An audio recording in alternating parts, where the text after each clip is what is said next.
हर इंसान को पढ़ना चाहिए। प्रेम एवं मित्रता की कहानी। आनंदपुर एक छोटा शहर था। वहाँ केवल एक सरकारी स्कूल था। सभी वर्ग, जाति एवं पंथ के बच्चे एक ही विद्यालय में पढ़ते थे। इसी विद्यालय की 10वीं कक्षा में विभा और रोहिणी भी पढ़ती थीं। दोनों अनन्य सखा थीं। हालांकि दोनों की आर्थिक स्थिति में जमीन आसमान का अंतर था। रोहिणी बड़े जमींदार की पुत्री थी, वहीं विभा के पिता नहीं थे और उसकी माता स्कूल में ही शिक्षिका थीं। आर्थिक स्थिति का अंतर कभी उनके जीवन में देखने को नहीं मिला। रोहिणी के घर वाले भी विभा को बहुत प्रेम करते, वहीं विभा के घर में भी रोहिणी को बहुत अपनापन मिलता। विभा का परिवार रोहिणी के परिवार से आर्थिक रूप से कमजोर था, परंतु प्रेम और अपनापन में कहीं कमी नहीं थी। प्रेम से परिवार बनता है। रोहिणी की माता नहीं थी। विभा की माता से उसे बिल्कुल स्वमाता सा प्रेम मिलता था। रोहिणी और विभा दोनों को वे अपने हाथ से खाना खिलाती थी एवं पढ़ाती थीं। रोहिणी को कभी देर भी हो जाए विभा के घर तो कोई फिक्र की बात नहीं थी। रोहिणी के पिता भी समझते थे इस बात को। रोहिणी के पिता भी विभा के लिए कपड़े, मिठाइयाँ लाते थे, वहीं त्योहारों एवं जन्मदिन पर पैसे भी देते थे। दोनों सहेलियों में भी बहुत प्रेम, एकता एवं समानता थी। दोनों का प्रिय मिष्ठान भी खीर थी। दोनों सहेलियों का जीवन साथ में आनंदपूर्ण चल रहा था। रोहिणी के चाचा की लड़की दिव्या भी इन्हीं की सहपाठी थी। दिव्या इन दोनों को पसंद नहीं करती थी, वो मन ही मन इनका बुरा ही चाहती थी। 10वीं की परीक्षा की तैयारी। इन सभी के 10वीं की परीक्षा आ रही थी। विभा की माता थोड़ी कड़ाई से दोनों बच्चियों को पढ़ा रही थीं।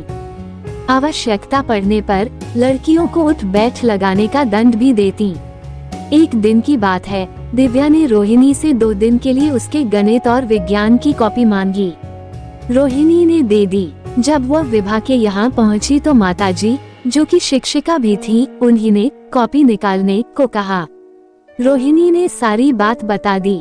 विभा की माता ने रोहिणी से कहा, परीक्षा के समय कोई किसी को कॉपी किताब देता है भला, वो भी उसे जो तुमसे ईर्ष्या करता हो। 2 दिन में मुझे कॉपी चाहिए, न मिले तो आकर यहाँ 100 बार उठ बैठ लगाना। गाय ने खा ली कॉपी। 2 दिन बीत गए, परंतु रोहिणी की कॉपी वापस नहीं मिली। जब रोहिणी ने अपनी बहन पर गुस्सा करते हुए अपनी कॉपी मांगी, तब उसकी बहन ने कहा कि मैं बाहर बैठकर कॉपी से पढ़ रही थी।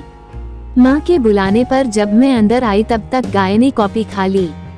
दुखी रोहिणी रोती हुई विभा के घर पहुँची और रोते रोते उठ बैठ करने लगी। ये देखकर विभा ने उससे कारण पूछा। रोते रोते रोहिणी ने सारी बात बताई।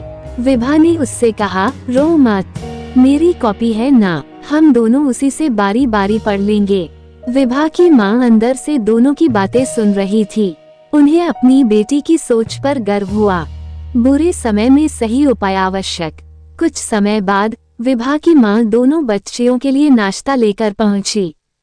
तब रोहिणी ने रोते हुए कहा, नहीं नहीं, मुझसे गलती हुई है। मैंने परीक्षा के समय अपनी कॉपी अपनी बहन को दे दी। वो कहती है मेरी कॉपी गाय ने खा ली। विभा की माता ने रोहिणी को गले से लगाकर चुप कराया।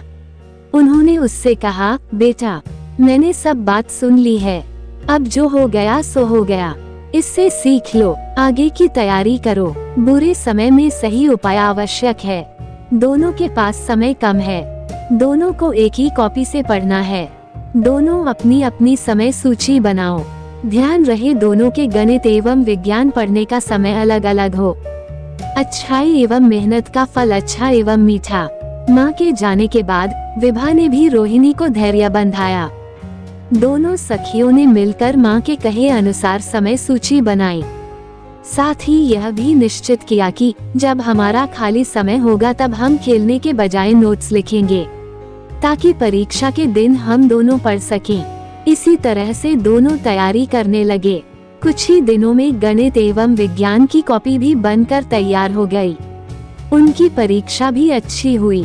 जब परीक्षा फल आया तो वे दोनों फूली न समाई। दोनों के 90% से अधिक अंक आए। रोहिणी के पिता इतने प्रसन्न कि दोनों बेटियों को कपड़े खरीदने ले गए। विभा की माँ में दोनों की प्रिय खीर बनाई। मित्रता एवं एकता का कोई तोड़ नहीं है। मेरे प्यारे दोस्तों, आप लोगों को हमारी यह वीडियो कैसी लगी प्लीज हमें कमेंट सेक्शन में जरूर बताना और हमारी वीडियो को लाइक करना। हमारी यह कहानियाँ आपका मनोरंजन करने के साथ आपको दिशा भी देंगी।